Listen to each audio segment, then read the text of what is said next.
Good morning. So, a few weeks make quite a difference, huh?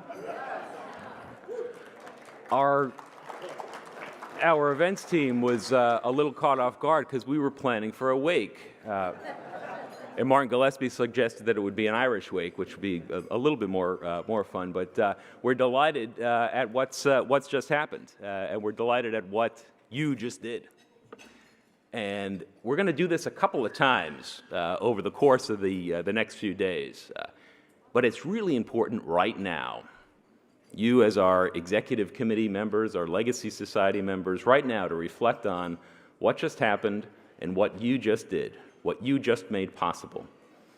So I'd ask all of you to look around at the person next to you, give them a big pat on the back, and applaud yourselves for helping to save the country.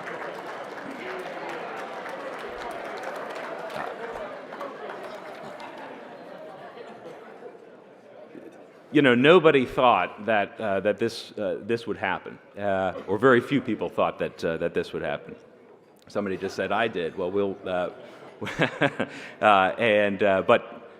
but many folks with Heritage, particularly our members, thought that it was a possibility. And what you told us to do, and what you've told us to do over the long haul, was keep fighting.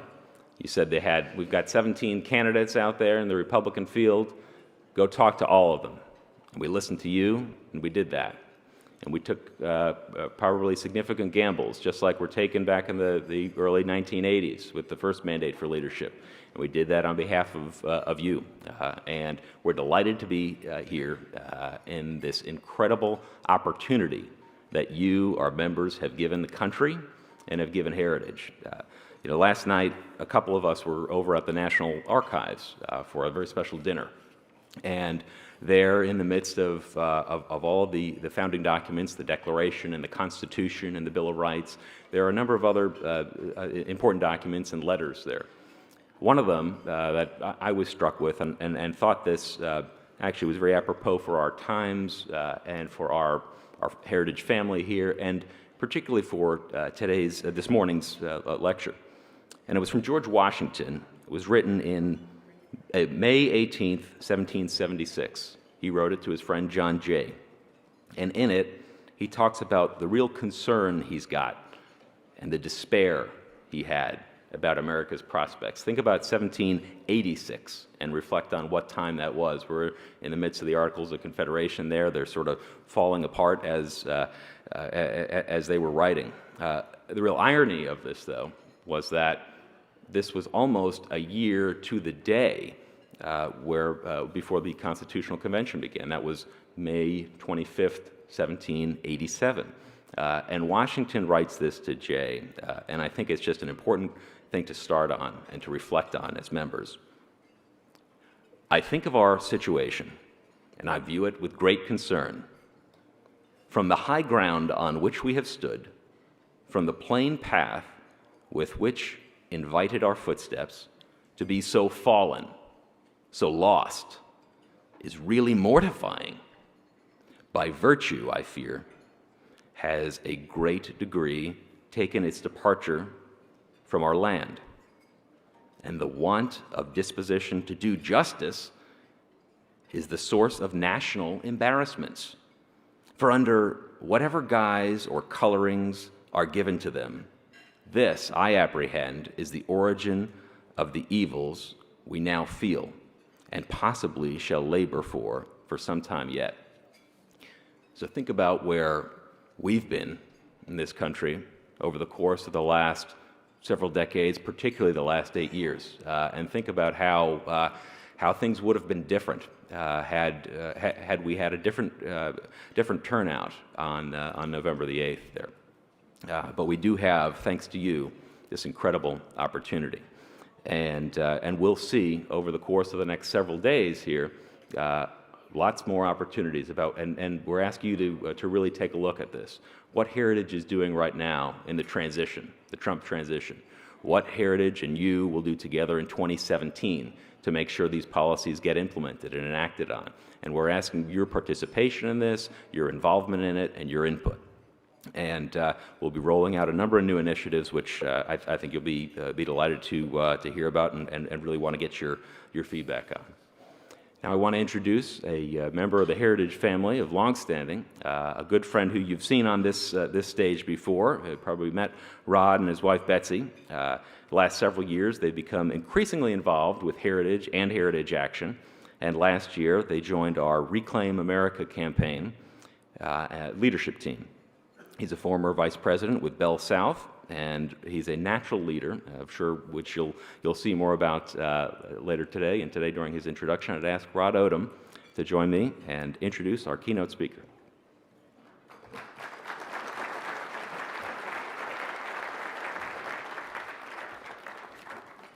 Well, thank you, John, and it's a delight to be here today. I was really honored when I got the call about introducing our next speaker because I'm a huge admirer of our next speaker. I was going through in some detail, comments and accomplishments with my wife, Betsy, and only as a wife can do, she cautioned me that I might want to be brief so that our speaker could have a couple of minutes at the end of the program to address the group. So I will do that, but the accomplishments are so many. Our friends across the aisle have done a magnificent job over the last many years in rewriting history and creating a narrative that somehow conservatives are always the villain. And that story has sold pretty well for a long time. But it seems in 2016 that the American people have begun to question that narrative, and I think the outcome of the election is a clear indication of that. We had an interesting opportunity with our speaker, and he's been a major player in changing this narrative with all of his work, his books, as well as his movies. And in 2012, he came out with the blockbuster 2016 Obama's America, which I really believe provided some great insight into the ideology of our president. In 2014, he created what I thought was a great documentary, America, Imagining a World Without Her, which really exposed how the liberals have rewritten history and what America really stands for. And then finally, in 2016, he released Hillary's America, The Secret History of the Democratic Party. I think in addition to the books, these movies had a huge impact on delivering facts to many, many Americans, and I think had a material impact on the election. In addition to these incredible films, he's written 19 books. He's been very busy since 1984. He's a world-class scholar, political commentator, and a great friend to the Heritage Foundation. And I would just like to add, I think he is a man of enormous courage, and we thank you for what you've done for the conservative movement.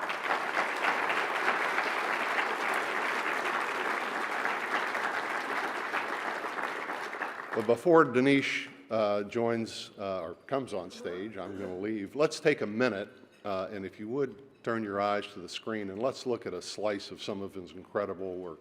Thank you.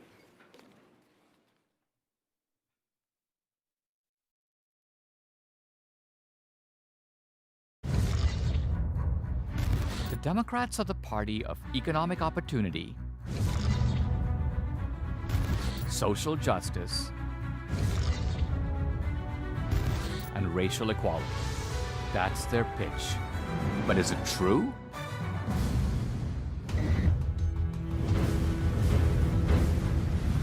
Who are these Democrats? It really goes back to this idea of social engineering and social control. In America, we called it progressivism. Soviet Union, they called it communism. The whole purpose of the Democratic Party was to reestablish white supremacy. The Democrats support slavery, while we Republicans oppose slavery. To the Democratic Party. This Civil Rights Act will allow colored men to sit at the same table beside the white guests. The racism continued well into the 20th century. We gotta give them a little something, but not enough to make a difference. Sometimes the violence intensified, other times the racism merely changed forms. Almost everything they did had a racist motive.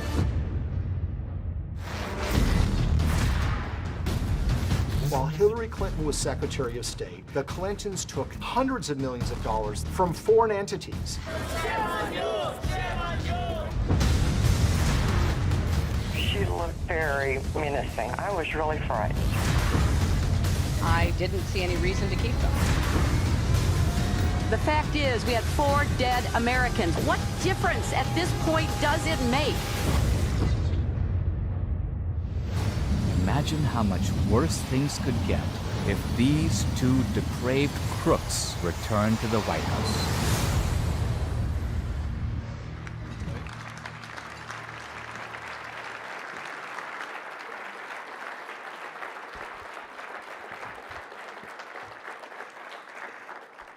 Thank you. Thank you very much. I'm honored and delighted to be here. Wow.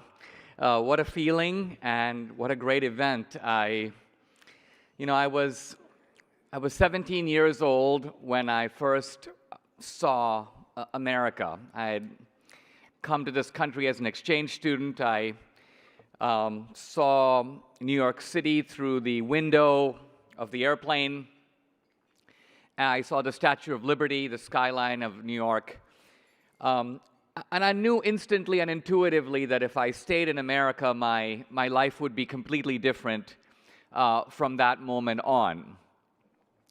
I felt I was moving from the margin of the world to the center.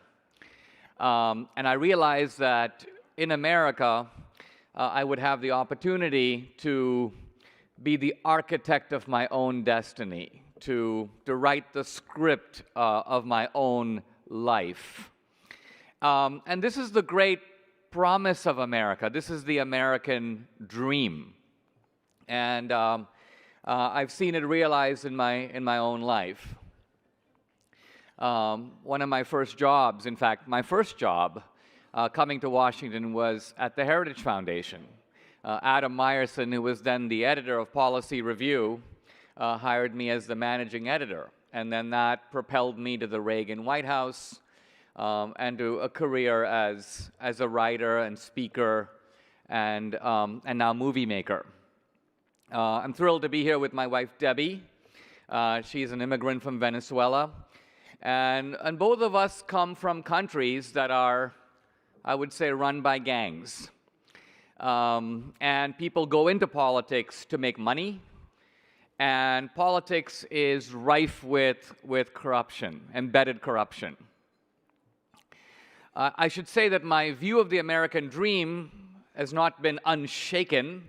A few years ago, I stood in a New York courtroom and heard a bailiff bark out the phrase, United States of America versus Dinesh D'Souza. And I got to tell you, as an immigrant, that when you feel the full force of the government, batteries of FBI agents unleashed against you, you feel that tremendous sense of vulnerability that shakes your patriotism. And I mention all this because it seems to me that this sort of dual sense of exhilaration and anxiety that I've experienced in my own life over the past 20 or 30 years represents in a sort of embryo what we as conservatives have been going through. The exhilaration of the Reagan Revolution, the collapse of the Soviet Union, spectacular changes in the world, and then the emergence of a new class of Democrats. If you look at Obama, if you look at Hillary, they're very different than the old breed of Democrats, very different than Dukakis or Jimmy Carter, certainly more Truman or JFK.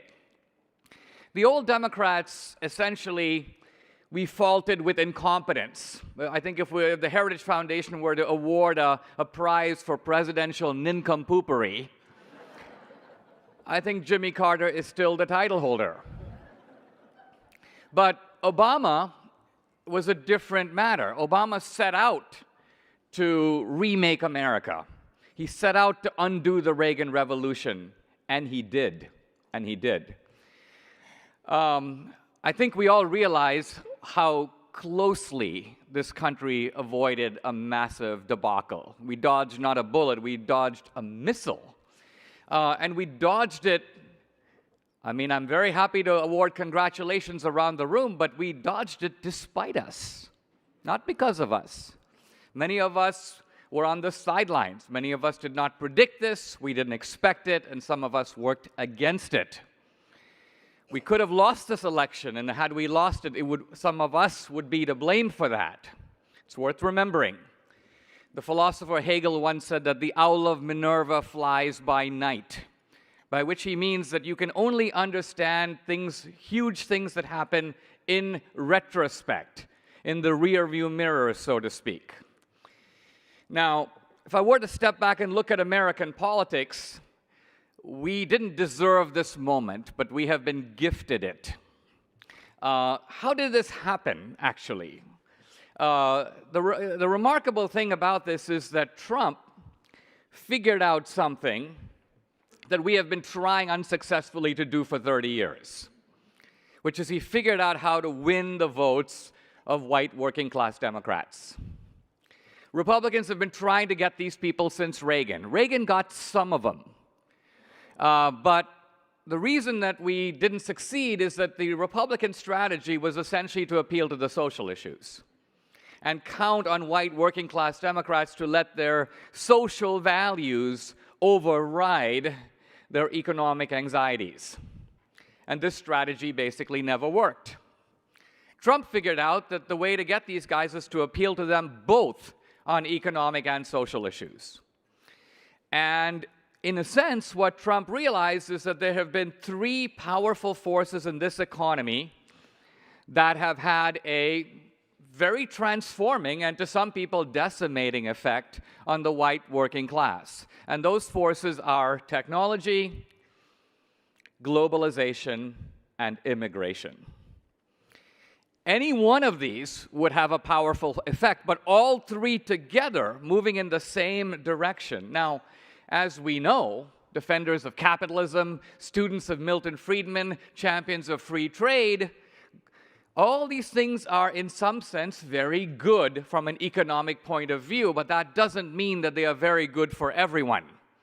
And it doesn't mean that they are very good together at the same time. So the Democrats, by the way, have never had any intention of doing anything about any of these three things.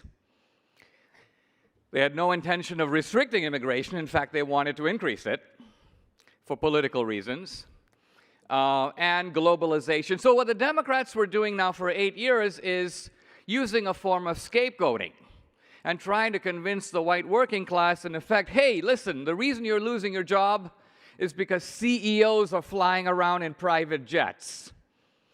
So in other words, ignore the actual causes of economic transformation and invent scapegoats. What Trump realized politically was that he would address directly two of the three factors, immigration and trade, and attack them frontally. This is the reason that Trump caused a schism in the Republican Party. Because, as I say, most of us, free traders, champions of capitalism, students of Adam Smith and Milton Friedman, were like, tariffs, what? What are you talking about? Now, what's going to happen in the future remains a little unclear, but I do want to make one point that is worth, I think, considering, and that is that we don't live in a free trade world. We live in a world where other guys are very happy to stick tariffs on our products. Now, the typical kind of econometric answer to that is, let them. That's their problem. If they want to put tariffs, we shouldn't put tariffs as well. That's the economic argument, valid unto itself. But there is a political argument that basically says that the only way to get another guy to take his tariffs down is to threaten to put some up yourself. Now, this is something that we as conservatives don't think this way. And this has actually politically cost us very dearly. And it's true not just in the issue of tariffs, it's true across the board. Because if what Trump is saying is that I want free trade, but I want to be able to say to the Japanese, if you're going to put tariffs on American cars, guess what? We're going to have some on your cars until you take yours down.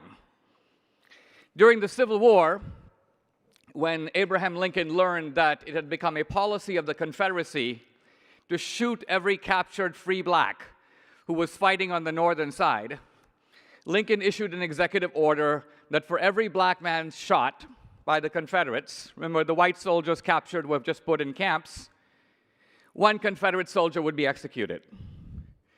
On the face of it, this is barbaric, it is unjust, but it is nevertheless the only way to get the Confederacy to stop doing what it was doing, which it did.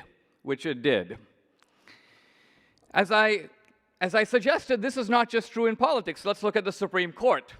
Why do we have the mess that we have now? Most of the people on the court are Republicans. Our guys nominated them. Reagan did. Bush did. But the truth of it is that we nominate people who come to the court to perform an intellectual feast. I'm actually quoting Robert Bork. The Democrats send people to the court to fight with a knife. For this reason, they can count with Euclidean certainty on their votes. We can't count on our own guys. Oh, let's see, let's cross our fingers and hope that we get Kennedy. Oh, we got Kennedy, whoops, we lost Roberts. This has been our predicament now for 20 years. And it's true across the board in politics. The Democrats have been using the weapons of government against their enemies. Not just me, the Tea Party, they've been using it against Petraeus, a whole bunch of guys. How do we stop them? The only way we stop them, I'm sorry to tell you, is using the weapons of government against them. How else are they going to learn that the FBI, the IRS, and the instruments of government are not to be used, not to be deployed against your political enemies? How do we teach them that lesson? If we play fair and they play unfair, what is going to be the long-term outcome? We need to build a majority party. How do we do that? Now, John Fogerty mentioned briefly this whole business about the Democratic narrative. And I want to say a word about that because the Democrats have won politically over the past 30 years, not because their takers outnumber the makers.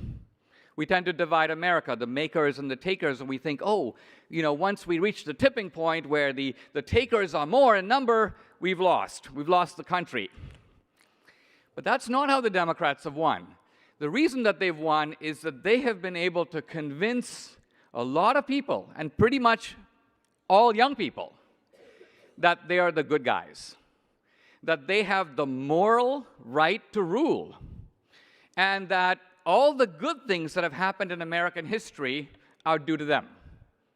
They have been the party of the outsider, of the immigrant, of the little guy, the party of Latinos, of women, of blacks. This is their history, and this is what they're up to now. This is why they claim to be progressive. They're the party of the future. We're the bad guys. We're the party of the past. We're always trying to roll back the clock. And they haven't given this up. They're still doing it, and they're going to keep doing it. We can't say we won because the truth of it is they still control all the major megaphones of our culture, except for Trump's 10 million tweeting followers. They still have the media, they still have academia, they still have Hollywood. If you've set foot on a campus these days, you'll realize that the problem is much worse than it has been for 30 years. My daughter is at an Ivy League college. The atmosphere after Trump won was unbearable. There was a witch hunt to find out who were the people who were even sympathetic to Trump and completely and permanently discredit them and stop getting people to talk to them. Now, how has the left achieved this? They've done it not because young people consider conservatism and reject it. Most young people don't know what it is.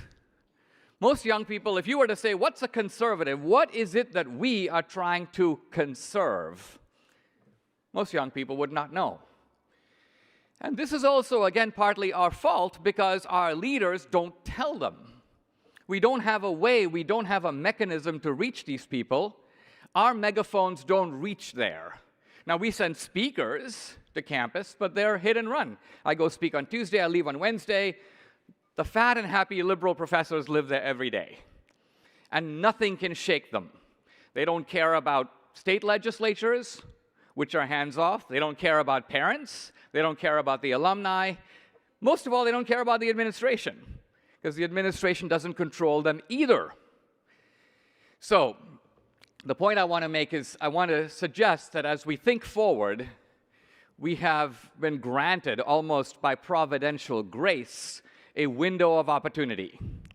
Obama had a window in the very beginning of his first term. He had the House, he had the Senate, and he used it.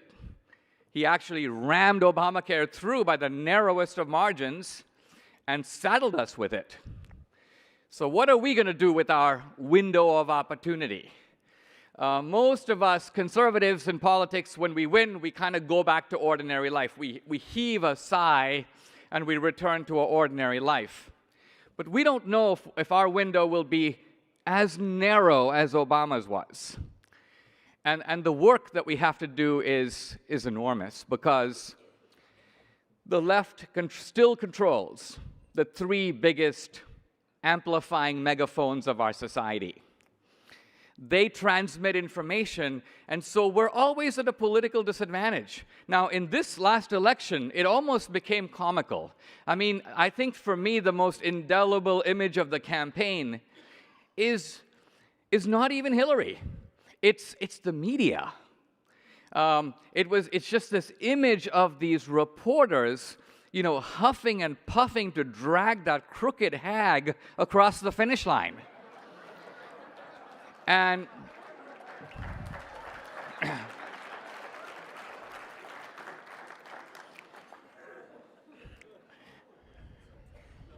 now, I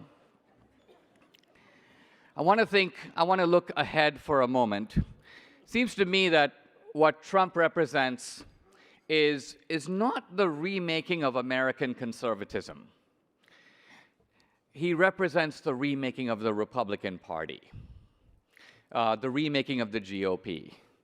And the truth of it is, the GOP created Trump. The establishment made Trump. Why? Because the ordinary Republican sat back and said, look, number one, the last time around, we nominated the most squeaky clean guy in America, Romney. Romney was so squeaky clean, it was actually kind of unnerving. But nevertheless, in a short time, they were able to make even Romney, Mr. Nice Guy, into Lucifer. So the ordinary Republican said, if Republicans are so cowardly and weak that they can't defend themselves, even with, one may say, Jesus Christ as their nominee, then we actually need a tough guy. We don't care if he's got some skeletons in his closet, as long as he knows how to handle those skeletons, as long as he knows how to throw a punch. The Clintons are gangsters. We need a bit of a gangster on our side. That's the first reason we got Trump. The second reason we got Trump is the sense that the Republicans have been in power. Republicans have had the most important wing of the government, which is the House and the Senate. And what was the result? Apparently nothing. Why not? Why not? The reason, I believe, has to do with the terrifying power of the press, of the media.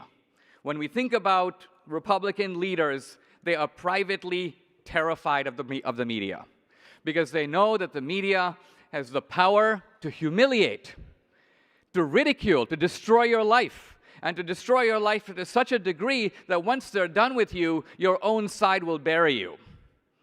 Boehner knows that. McConnell knows that. Our guys all know that. And they respond with the appropriate fear, timidity, avoidance of controversy, going into the familiar fetal position that we all recognize as a Republican political trait. And Trump won because he refused to play by these rules. And he is the only guy that refused to play by the rules. And I think, again, in retrospect, look, I'm not a Trumpster, as they say. My wife and I, Debbie, we were married a few months ago. We were married by Rafael Cruz, Ted's dad. It'll give you a feeling of where our loyalties were. But the truth of it is, in retrospect, using Hegel's in the rearview mirror, I don't believe that any of those other Republicans on the podium could have won this election. No way. So let's learn from this as conservatives. Let's recognize that the Republican Party does need to be remade. Let's not be too dogmatic about the way in which this new conservatism shapes itself. I'm an aficionado, an acolyte of Reagan. I cut my teeth in the Reagan years. But Reaganism was a response to the challenges of the 1970s. Stagflation, a Soviet bear on the prowl. We've been running on warmed-over Reaganism for 30 years with very mixed results. There's nothing wrong with a political strategy that tries to figure out how to expand our base and make our majority, our electoral majority, into a numerical majority and into a permanent majority. This is, I think, the promise of Trump. Will he do it? I don't know. But I know that we have, as conservatives, also a long-term task, and that is also to start building some rival megaphones in academia, in Hollywood, in the media. This is why I've changed my whole career. I'm a think tank guy. The reason I started making movies is to reach more people. I got the idea from Michael Moore. I remember he made Fahrenheit 9/11. I'm like, if that guy can do it, how hard can it be? And in all honesty, you know, I mean, I've surpassed Michael Moore as a documentary filmmaker, but the truth of it is, Michael Moore is not the big guy in Hollywood. Steven Spielberg is. And the most powerful way that Hollywood transmits its messages is not through documentary films, but through romantic comedies, thrillers, horror films, animated family films. You want to make an impact in Hollywood? You got to go make those kinds of movies too. So this is our post-Reagan agenda for a Trump era. It isn't just political, it isn't just policy-oriented, it also involves reaching young people, it involves reaching blacks and Latinos. Again, Trump has sort of opened a pathway here. The normal Republican strategy on race has been to defend America against the charge of bigotry, not realizing that this is itself a trap. What the Democrats have done essentially is take all the bad things that they did and blame them on America. And when we rush to the defense of America, we become the apologists for bigotry. The truth of it is a much better strategy. This is was my epiphany for Hillary's America, is don't defend America, blame them. And not to mention the fact that politically and as a movie maker, a good movie is not on the defense. Like, oh, America didn't really do genocide. We didn't really kill that many Indians. Slavery wasn't so bad, and many other countries had it too. Is that a better defense? Or is it better to say, oh, the Democrats are the party of slavery, of segregation, of Jim Crow, of the Ku Klux Klan, of lynching, of forced sterilization, of sympathy for fascism in the 1930s. You are the guys who interned the Japanese Americans during World War II. All these horrible things that you blame on America, you did. And yet, you have never admitted it. You've never acknowledged it. You've never taken responsibility for it. You've never apologized for it. And you've never paid 1 penny of restitution for it. This attack is unanswerable. And once our movie came out, the left has been thrashing around for 4 months, and they haven't been able to shake one fact in the movie or in the accompanying book.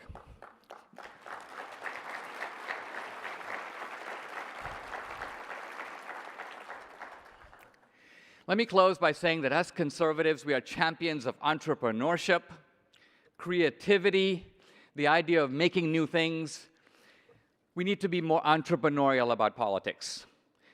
We need to be more clever about the way in which we create institutions that can challenge the left on its own terms and in territory where it is strong. Because these guys are not done. They're not going away. Even Obama isn't going away. They are still in that state of Miltonic shock when the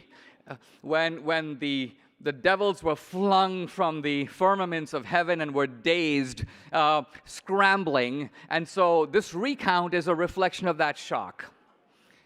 We should encourage them, by the way. This recount is great. Number one, it gives us the thrill of seeing Hillary lose a second time.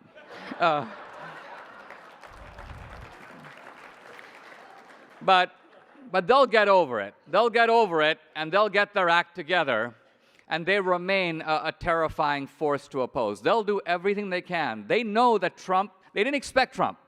They got him. They now realize he's pretty formidable. They will do everything they can to delegitimize him and destroy his presidency. Hopefully, they won't get much conservative help in doing that, because the truth of it is, this is our moment, this is our window. I think we should rise to the occasion. To close with those words from the 60s, if not us, who? If not now, when? Thank you very much. Thank you.